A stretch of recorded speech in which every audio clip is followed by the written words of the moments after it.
Low-level speeding is a massive issue in our community, and that's mainly because of the large amount of drivers that are travelling just a small amount over the speed limit.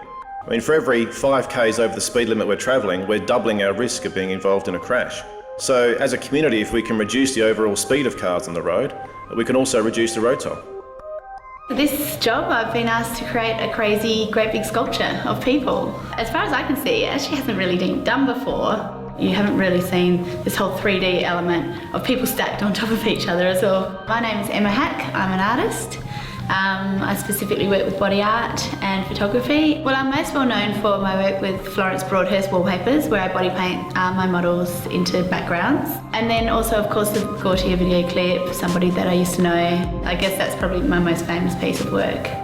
When I first heard of the concept, I thought it was a great idea, and it was a great way to I guess, creatively show every one of us are part of the issue, and we all have a role to play in reducing our road toll, and to do it with someone of Emma Hack's calibre was fantastic. It was a very big project. I wasn't just taking a photo of one thing, I was taking a photo of 17 people in the shape of a car and having them body painted to look like a crashed car. So the magnitude of the operation was quite big.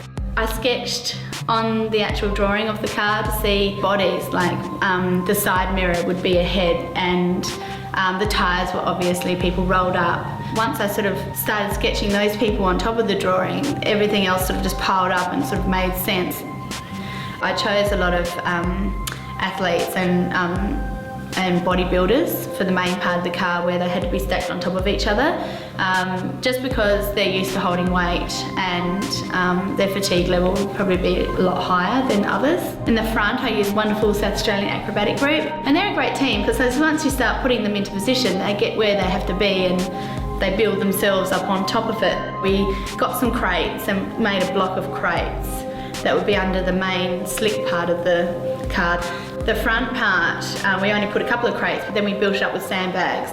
I was very nervous in the beginning and quite worried about what people were capable of. And it was only when I started actually painting the pieces halfway through the day that I started feeling like it was coming together, and I felt more comfortable. I'm more comfortable with a brush in my hand, you know, that is what I know.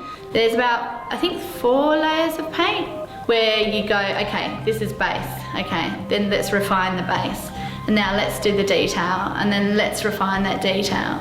So, you know, you can keep on going with body paint. That's the thing, like, you know, I could have done 5 or 6 layers, but it was just at that point where you've got fatigue and issues like that happening as well. You've got to consider how much further can I actually push people, and are they going to be able to give me this if I do push them further? Well, I think the final image has turned out really well. I think it's been recognised for both its artistic expression and also the way it's displaying the fact that as a community we'll have a role to play in reducing and keeping our road toll down.